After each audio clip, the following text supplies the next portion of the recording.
talk. So it's my privilege to introduce Victor Hinojosa, who's going to be giving our first plenary. Victor is a longtime endorser and board member of the Ecclesia Project, a friend who's shared in our work for many years. In his day job, he's a member of the faculty at Baylor University, where he teaches courses in political science, in the honors program, and in the interdisciplinary core. His specialization is in Latin American politics and U.S.-Latin American relations, but the range of his interests is possibly indicated by noticing that he has published in Political Science Quarterly, the Journal for the Scientific Study of Religion, and the Mennonite Quarterly Review. Those of us who have come to know Victor over the years know him to be a gentle and serious conversation partner, a courageous thinker, a man who is profoundly faithful to his commitments, including to the Ecclesia Project. The organizers leaned on Victor a bit to do this, to get him to set out before us for the first plenary some fundamental questions that we want to be thinking about in this gathering so that we can do this work of discernment about the church's politics. So please join me in welcoming him.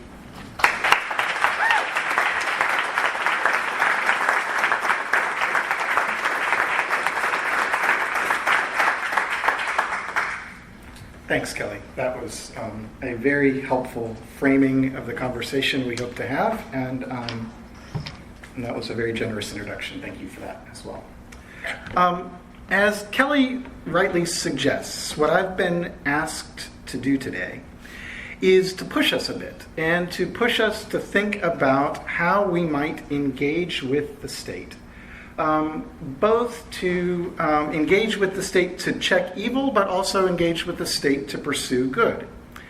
And I wonder if our EP focus on local, you might even say hyper-local forms of engagement, some of our claims about the state as violence, and perhaps our U.S. centricity has caused us to miss some of the good the state can do, and the good that we can do if we partner with the state, especially on the national or even international level.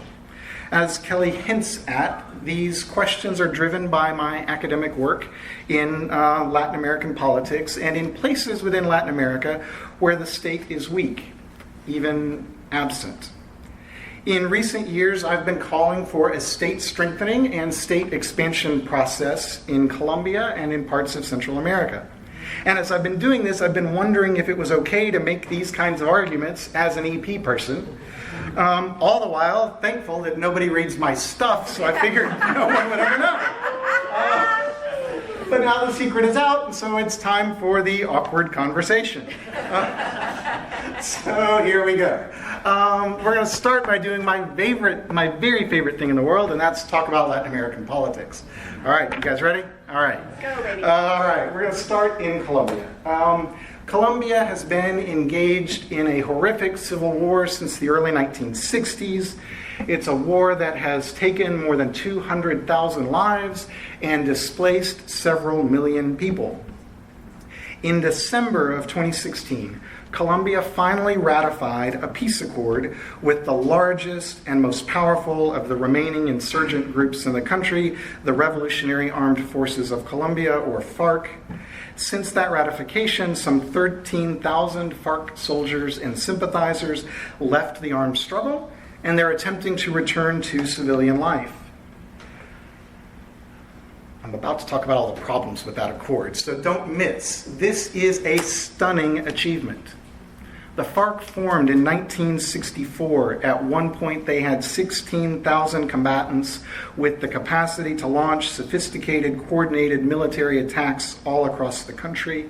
They had cadres of urban sympathizers and an urban support network that expanded their reach well beyond even what those impressive troop levels would suggest. They were very violent. The 25 years I have data for, they committed some 2,500 acts of terrorism against the civilian population. They funded themselves primarily through kidnapping for ransom, through extortion, and of course through the cocaine trade. At the height of their power, 70% of Colombia's coca cultivation took place in areas under FARC control. one of the key questions surrounding the peace process was, would the FARC really disband? Would they really leave the battlefield? And would they really leave the cocaine business? They ceased to be an ideological guerrilla group a long time ago. Overwhelmingly, they have. They've left the battlefield. They've left the coca business. And yet, violence continues. And in many places, violence has actually increased. And the cocaine business is booming. Coca cultivation continues to shatter all previous records for coca cultivation. The FARC left the battlefield. They left the cocaine business. And coca business is booming and violence is up. There's been a wave of killings of social leaders in communities that they abandoned. There's actually a short documentary you can find on YouTube. It's called Nos Están Matando. They're killing us, about this wave of social killings. I'm a hit at parties. I'm always telling people to watch depressing movies like that and read horrible books. But so just ask me for the entertainment. But that really is a good short film. Activists and academics, we don't speak of the post-conflict period as we had hoped to. We speak of the post-accord period, because the accord hasn't ended the conflict, it's just changed it. I've argued, I'm not alone in this is the consensus view, but I've argued that the failure of the peace process is fundamentally a failure of the Colombian state to strengthen and to expand. When the FARC demobilized, when they left both the battlefield and the coca industry, they left an enormous vacuum, and it was incumbent on the state to fill that vacuum. The state has utterly failed to do so, and the results have been devastating. The state needs to expand its coercive apparatus. In many places, there are a few police officers who patrol hundreds of square miles. That's not nearly enough to deter illicit behavior. More importantly, it's not enough to provide the structures for a flourishing society. Isaacson has argued that in 60% of Colombia's territory, comprising some 15% of its population, there's almost no state presence. In the absence of the state, a host of other armed actors have moved in and are flourishing. Violence is up and the coca business is booming. The state has to move into these territories abandoned by the FARC and not just provide security, but provide basic social services, water, education, healthcare, electricity, and they have to provide the infrastructure for illicit economies to flourish. Roads and bridges and communication systems and land titles and dispute resolution mechanisms and more. Okay. Nobody dreams of growing up to become a coca farmer. You become a coca farmer because there are no viable alternatives. And coca doesn't grow where there's a strong state presence. Coca doesn't grow within 100 miles of the capital of Bogota. And coca, I'm a lousy gardener. We could all grow coca, right? It's easy to grow the plant, right? It doesn't grow where the state exists. The failure of the state to expand and to strengthen is, I have argued, a lost opportunity of historic proportions. I've also been doing a lot of work on the Northern Triangle in Central America, the Central American refugee crisis. You've probably heard about that one lately. Like I said, I do all the depressing stuff. Since 2015, more than 500,000 children and families have come to the United States requesting asylum. They're almost all coming from Guatemala, El Salvador, and Honduras, the three countries we call the Northern Triangle of Central America. The reasons for this migration are complex. The adage in migration studies is that there are as many reasons for migrating as there are migrants, and that's right, I suppose. There are multiple push and pull factors that push you to leave your country and factors that pull you to a particular destination. In this case, that destination is primarily the United States, although asylum requests are setting all sorts of records in Mexico and in other countries in Central America as well. The dominant push factors include poverty and lack of economic opportunity, and also climate change, especially in Guatemala's so-called drought corridor. Many of the Guatemalan refugees are some of the world's first climate change refugees. But we know that the overwhelming push factor is violence. It's social violence, and it's also family violence. Guatemala, El Salvador, and Honduras are three of the most violent countries on the planet. For a time, they had three of the five highest homicide rates in the world. San Pedro Sula in Honduras was for a time the most violent city in the world, not currently at war. A distinction Caracas, Venezuela has recently taken. And we're seeing lots of refugees now from Venezuela as well. This violence has a direct impact on the decision to migrate. We have municipal level data that shows us that a spike in the homicide rate in a particular municipality leads to increased out-migration from that municipality or even neighborhood 6 to 8 months later. So there's a bit of a lag time. But 6 to 8 months after a spike in the homicide rate in a particular municipality or in a particular neighborhood, we see more migration. That violence is mostly related to street crime and to Central America's notorious maras or street gangs. It's not actually related to the global narcotics trade, for what that's worth. These gangs run extortion rackets of all sorts. They demand payments from merchants and small business owners and just regular folks. I'll never forget, I was in Colombia doing research during the height of the FARC power. And I was interviewing a professor in her office one day, and she interrupted the interview to take a phone call from a student. And the student was calling because her family, which owned a small business, had just received an extortion threat from the FARC. She wanted her professor to know that if she didn't show up for the final exam, which was days away, it was because the family had decided to flee rather than pay the ransom. Right? We haven't decided what we're going to do yet, but just so you know, if I don't show up, here's why. That's the kind of situation Central American families face today. Pay up. If you have the resources, flee, or else. Gangs forcibly recruit young boys, 8, 10 years old, 12 is prime time to recruit young boys. These boys are told that they or their family members will be killed if they do not join, and that's a threat the gangs are happy to carry out. Recruitment of girls and young women is sexualized. They are forced into gangs as sexual partners of gang members or unable to leave a boyfriend who joins a gang. The state's powerless to stop this. Right? We know what's going on, even if you report this. If you refuse to pay the ransom, if your children refuse to join a gang, the gangs will kill you. They will kill and rape your children, and the state is powerless to help you. So refugees do what refugees do. No one wants to leave home. The first step is often relocation within a country, and this happens here too. Your kid is being threatened by the gang, you send them to live with an aunt or an uncle or a cousin somewhere else. If you're in one of the big cities, you send them off to another neighborhood a couple miles away, or you send them to another part of the country. The problem is the gangs have such a broad reach that they'll find you in your own country.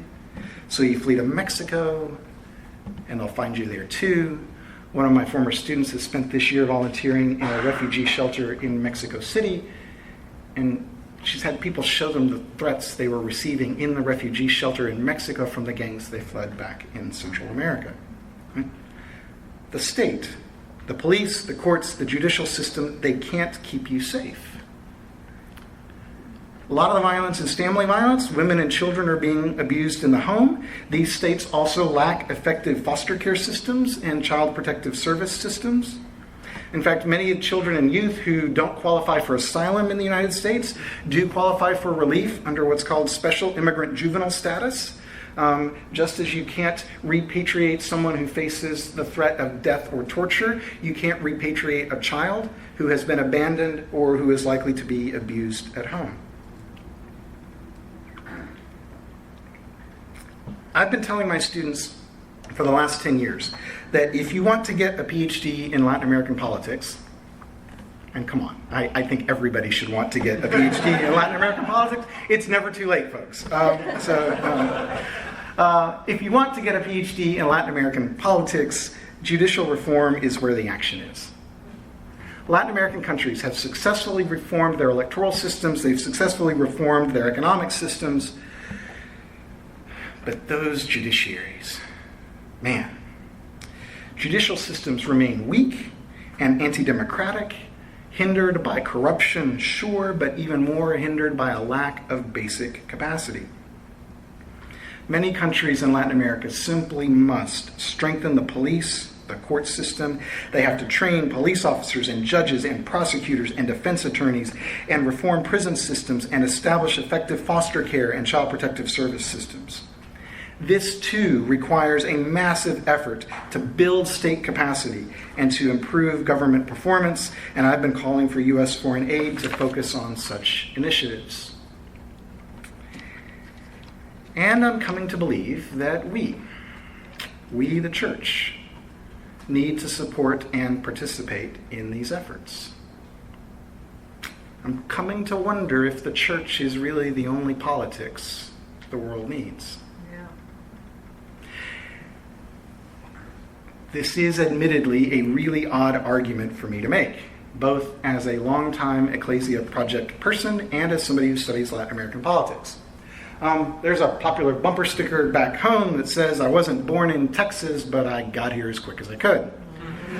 I wasn't part of the EP founding or those first couple of meetings, but I got here as quick as I could. I've been around for most of the last 20 years, and I can't imagine my life or my faith without this conversation.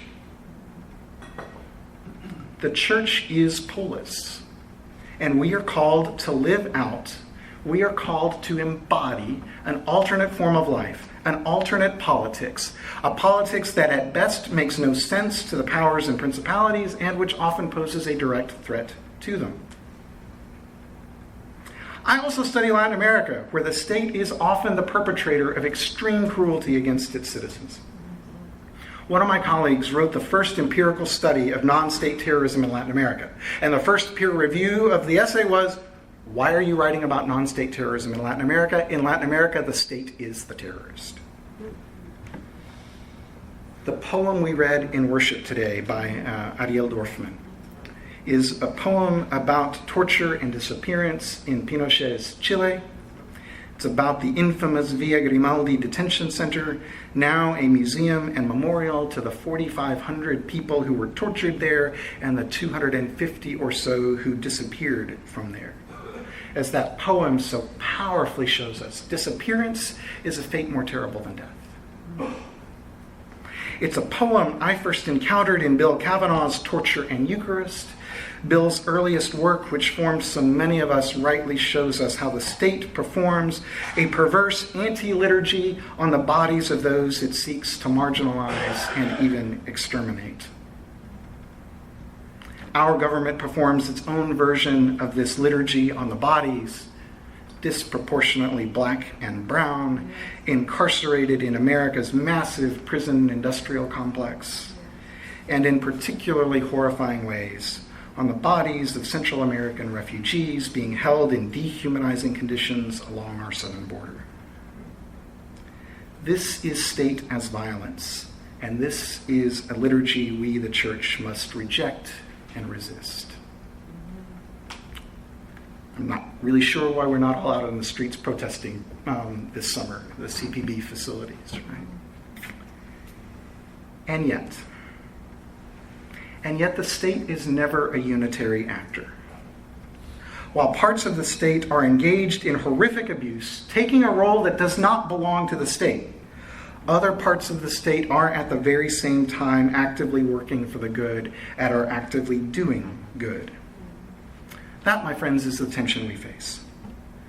We need the state to provide order and security and the foundation for economic activity, and we need the state to reduce hunger and poverty and fill in the gaps left by the market, and yet the state always wants to do more. The state always wants to take a role that does not belong to it.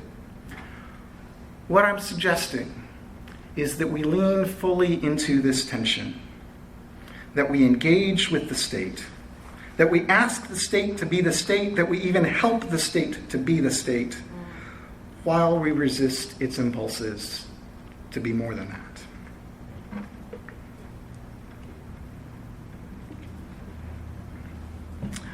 One way of framing the conversation, or framing the argument I'm making, is to ask us, what does our ecclesiology cost us? What is our hesitancy to engage with the state, to engage with politics popularly construed, cost us? This is a conversation I've been having with my colleague and my friend and my churchmate, Jeremy Everett, for about the last decade. Almost always over copious amounts of Thai food. That's the best restaurant in Waco. He always gets the noodles, I always get the curry, and we always have the same argument. It's great fun. You guys should join us if you're in town. He's buying. Increasingly, I think Jeremy's right. Don't you dare tell him I said that. Jeremy directs the Texas Hunger Initiative at Baylor. He's one of the country's leading experts on food insecurity in the United States. He's a deeply thoughtful, deeply committed Christian. What he's always told me is this. He's always said, I love you Hawazians, and I'm right there with you, except for this one thing. What you guys don't understand is how much we need the state. In his world, food insecurity, the biggest interventions we have in this country to reduce hunger and reduce food insecurity are SNAP, the Supplemental Nutrition Assistance Program, which we used to call food stamps, WIC, the Women, Infants, and Children's Program, and the Childhood Nutrition Program, which administers the National School Lunch Program, the School Breakfast Program, and more. The most important piece of anti-hunger legislation every year is the Farm Bill. Jeremy shares our core commitments, including a commitment to embody a politics characterized by abundance and not scarcity. And yet he recognizes that the state operates on an economy of scale that the church cannot begin to approximate. I resisted the urge to do charts and graphs here, but there's some data and it's coming and it's just one paragraph and very, but there's got to be data. 2017, the federal government estimates that it spent $108 billion on the federal nutrition assistance programs run by the USDA. 78 billion of those dollars went to SNAP, right? $108 billion 2017 on food. That same year, Americans gave $127 billion to religious charities. Almost all of that going to local places of worship. Christians would have to give almost everything that we currently give just to deal with hunger, just to deal with nutrition programs. That says nothing about the broader safety net or about the really expensive stuff, which is healthcare, right? Healthcare is expensive, food's cheap, healthcare is expensive. 2017, that same year, the federal government estimates it spent more than $375 billion on Medicaid. 3 times the combined giving to every place of worship and every religious institution and charity in the country. These federal programs aren't nearly enough. Every day people suffer from hunger and poverty and food insecurity, and I think it's incumbent on the church to live a politics of abundance and to fill in those gaps and to take care of the folks with us. But where would we be without these programs? These programs are absolutely critical to our efforts. Everett even calls federal nutrition programs acts of the kingdom. He argues that we need these programs to be effective and efficient and just, and that we need to engage the programs and the people who administer them to help make them better and more effective and more efficient and more just, even if all we do is make slow and incremental changes to them. What does our ecclesiology cost us?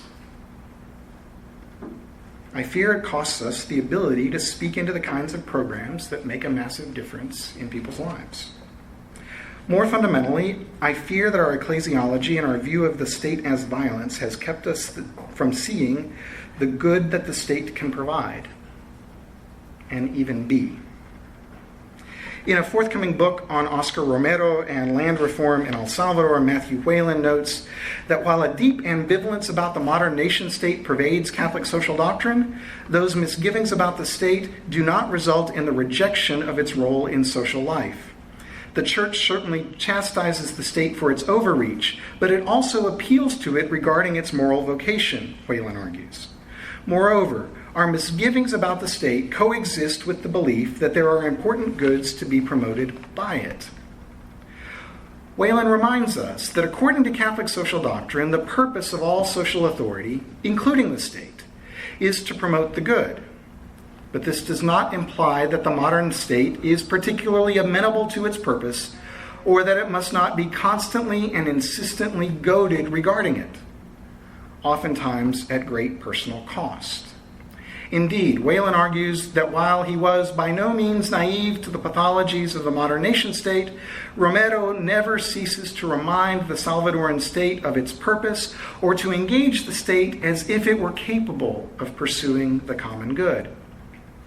As Whalen notes, Romero believed this, Romero lived this, even as he was being threatened by the state and even as he knew he would be killed by the state. He believed this and he lived this because he knew the state was not a monolith, but a constellation of competing actors.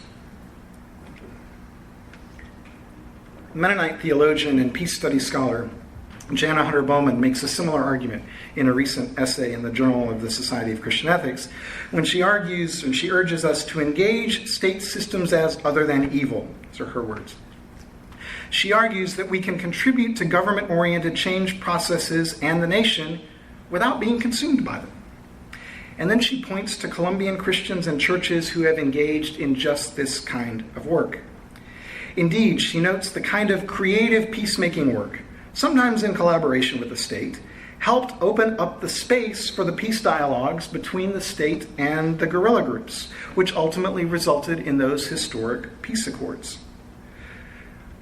When the peace accords were ratified, more than 100 faith leaders from across Colombia's denominational spectrum, Catholic, Pentecostal, evangelicals, mainline, Anabaptist, Mennonites, all of them stood with President Santos for the celebratory photo.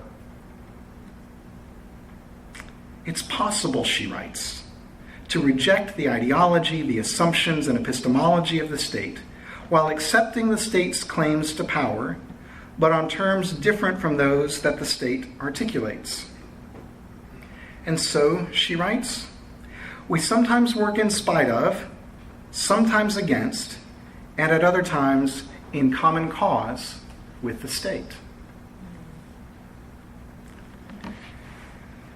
So now you're asking me the hard question, which is, what does this look like on the ground in your context?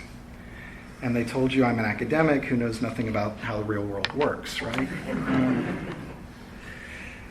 The cop-out I was going to use was that, that's what the session with Redeemer Community Church is for. No pressure, Chiming and Juliet and Cindy, but you get to clean up the mess that I just made. Okay.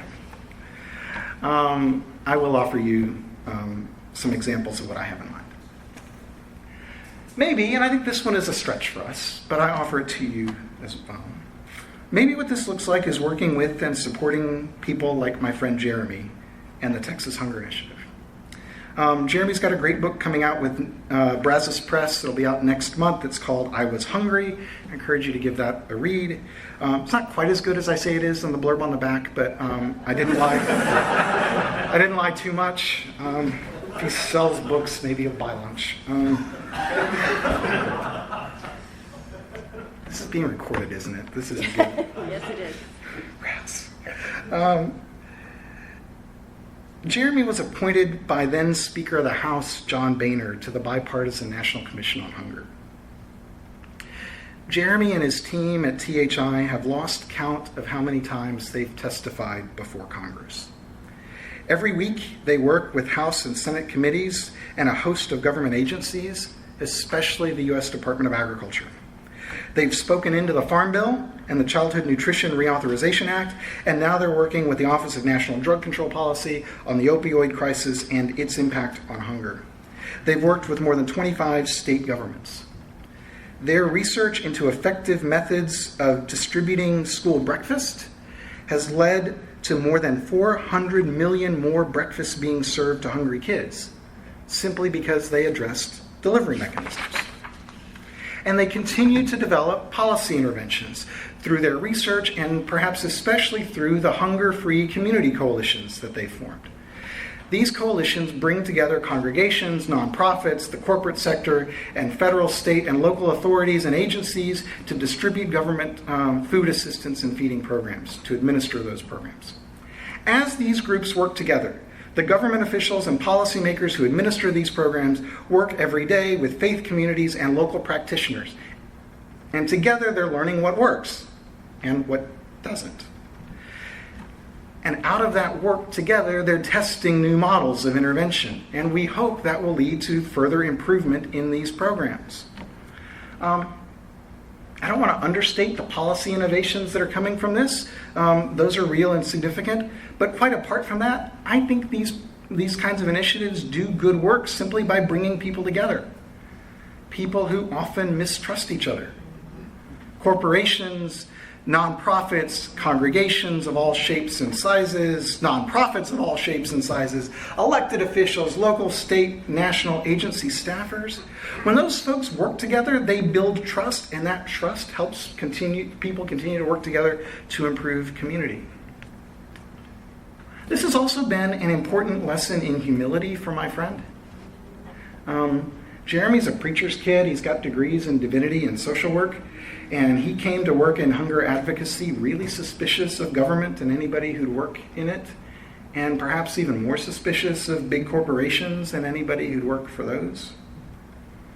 Over the years, he's worked with these large corporations, he's worked with policymakers and elected officials from both political parties, and he's come to see how committed so many of them are to working for justice in our communities.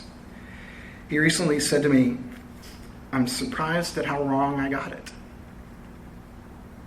I wonder if something similar is true of us, if our suspicion of the state has kept us from working with those who have a different view of politics, who engage politics differently than we do here at EP.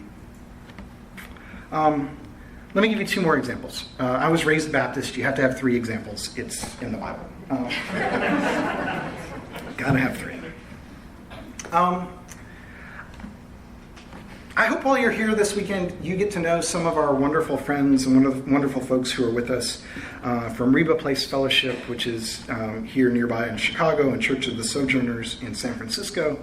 They, along with Hope Fellowship in Waco and now Jubilee Partners in Georgia, are a network of intentional Christian communities known as the Shalom Missions Communities, or SMC communities.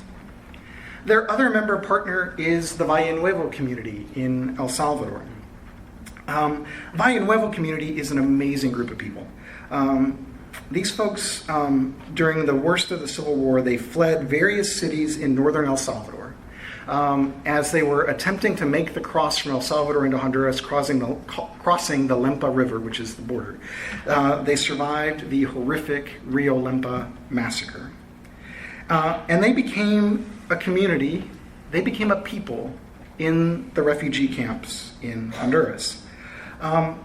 Finally, they were frustrated with the deplorable living conditions in the refugee camps. And during a really bad period in the Civil War, they decided to return to El Salvador. If we're going to die, let's at least die in our own country. We're going home. For more than 25 years, Shalom Missions Communities has been walking alongside the Valle Nuevo community. Joe and Nancy Gatlin of Hope Fellowship have written a really beautiful book about this partnership. It's called Compañeros. I'm guessing our friends at Whiffenstock at the back table will put a copy of that in your hands, and you really should check it out. That book's even better than the blurb on the back I wrote for it says. You know, if you blurb a book, they give you a free copy? That is so cool.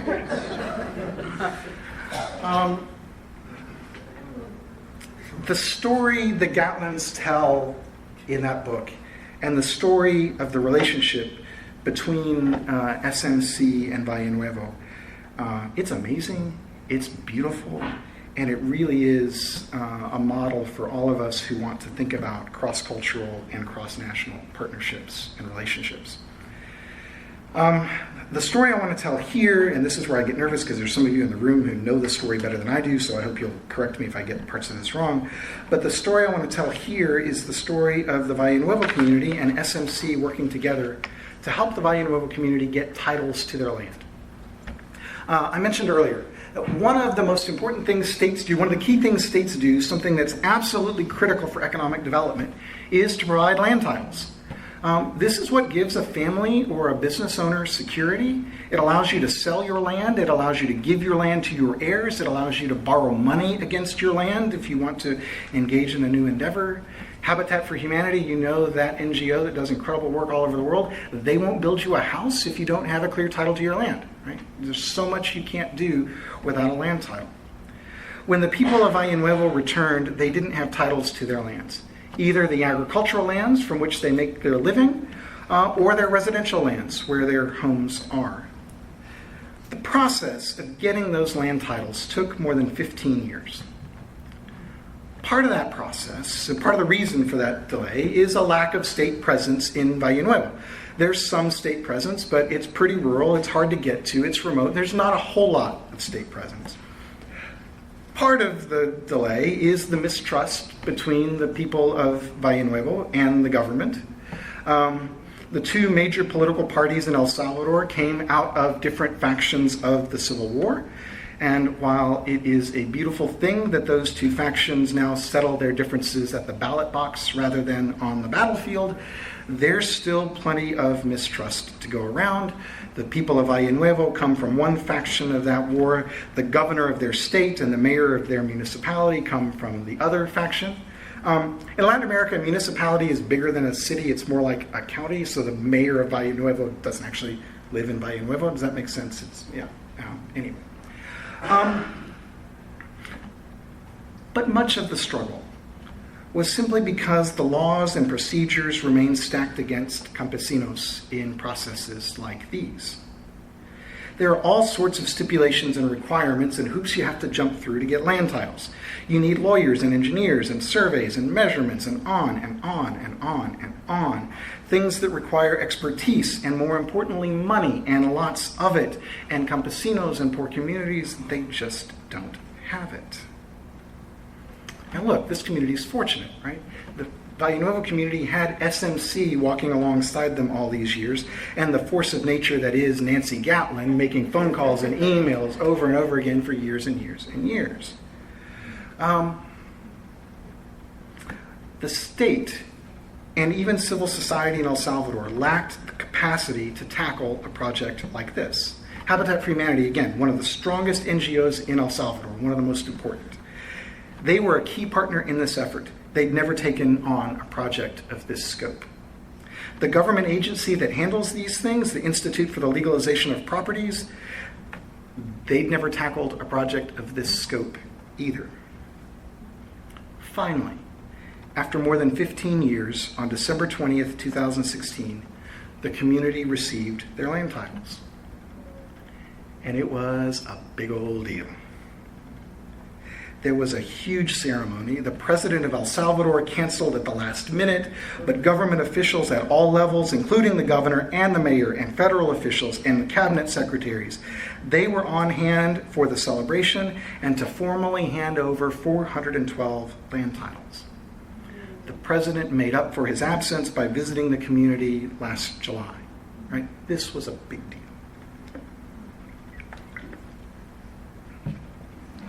This process has improved the relationship between the community and between the state and this process has improved the relationship between the community and state and local authorities. The community and state officials are now working together on a water project, on a sanitation project, on a pre-K program. The hope is that this experience will make it easier for other campesinos and other communities like this to get land titles. The state agency now has experience doing this kind of project. Right? SMC, Shalom Missions Communities Valle Nuevo, working with the state, expanded the state's capacity. Having walked alongside Valle Nuevo and SMC, Habitat for Humanity El Salvador has expanded its capacity, and now they can work with other communities and walk alongside them as well. I would hope that this experience would lead the state to remove some of the barriers to titling land, to make it easier for communities like Valle Nuevo to get their land titles. It's too early to know if that will happen, but that's the hope. Janda Hutter Bowman argues that we can collaborate with the state when the state is working to make incremental improvements. I suggest to you that the work Texas Hunger Initiative is doing in Washington, that the work of Shalom Missions communities in Valle Nuevo in El Salvador are examples of this kind of slow, patient, incremental work, and of the good that can be done when we engage state systems as other than evil, quoting Bowman again. Finally, I want to turn our attention back to Central American refugees and to one church's response to it.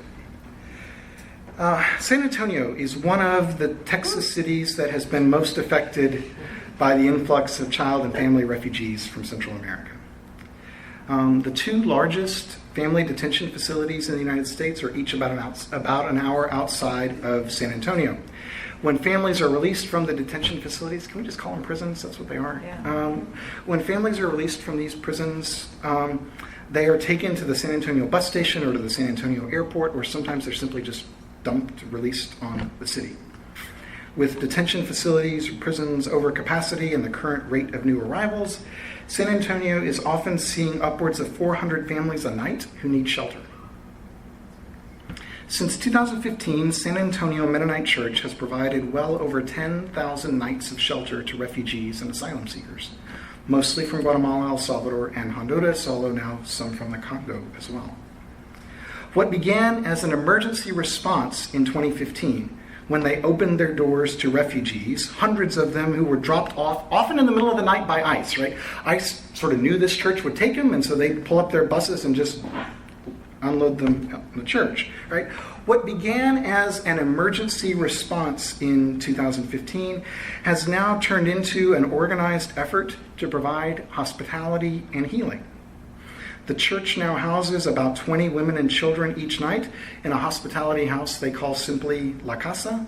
These families are there for about 3 weeks, although as their pastor said, it's hard to tell them to move on after 3 weeks are up, but 3 weeks is the goal. The church hopes to open a longer-term facility on 10 acres of land that's just been donated to them south of downtown. Their hope is to engage these families in trauma therapy and in training to provide them with new skills so that they are better equipped whether they win their asylum cases or whether they're deported back to their home countries. In addition, San Antonio Mennonite is a key partner in San Antonio's Interfaith Welcome Coalition, which provides hospitality and assistance every day in the airport and in the bus station. I've come to know and love their pastor, John Garland. Pastor Garland articulates and I think lives out this church as polis we've been articulating all these years. Several months ago, he gave a talk in Waco at a sister congregation, and somebody asked him a pretty pointed question about the Trump administration and their treatment of migrants and refugees. And John responded with what may well be the best articulation of the church as polis that I've heard. He said, "Look, I want to shake my fist and scream and yell and curse the state too. I get it. But I resist that urge. Instead, what I do is I take in the very people that the state is demonizing, the families the state is ripping apart. Our church takes them in, we wrap our arms around them, and we pray with them, and we pray for them, and we worship with them. Our response to the state is love. And we say to the state, see, there's a better way.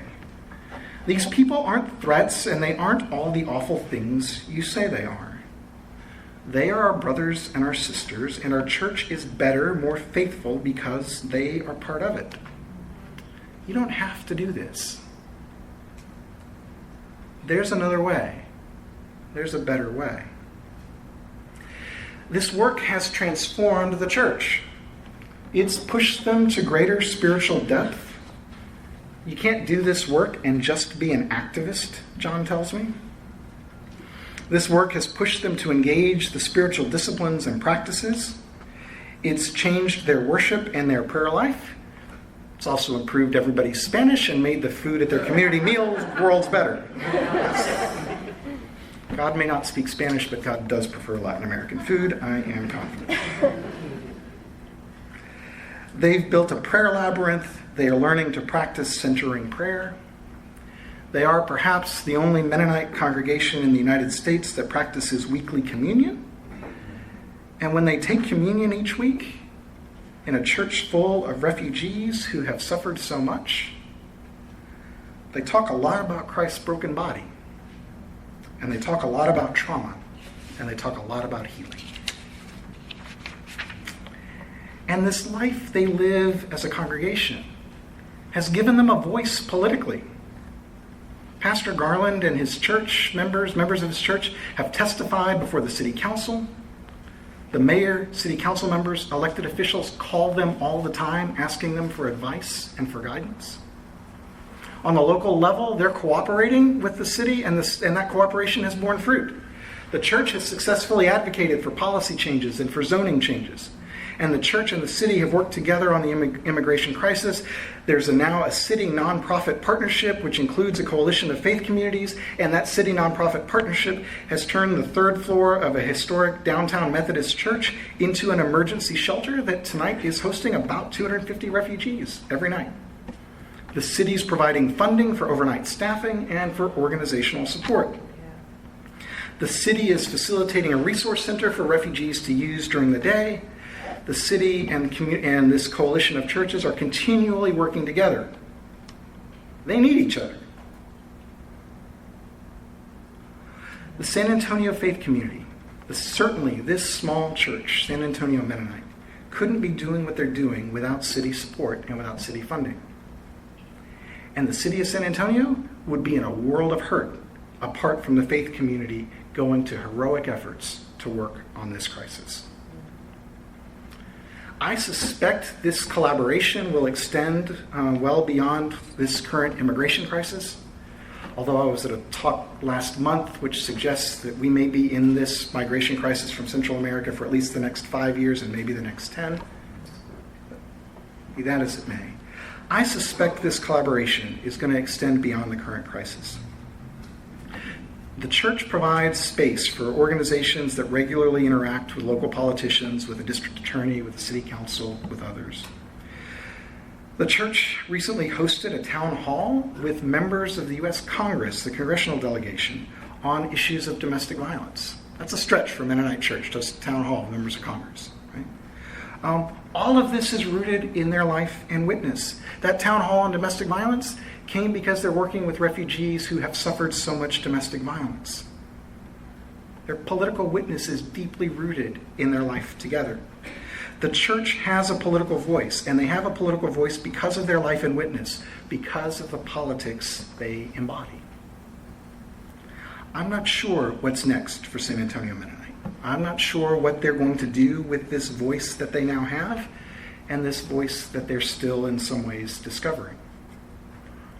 But I'm headed back there in a couple of weeks to learn more. Thank you.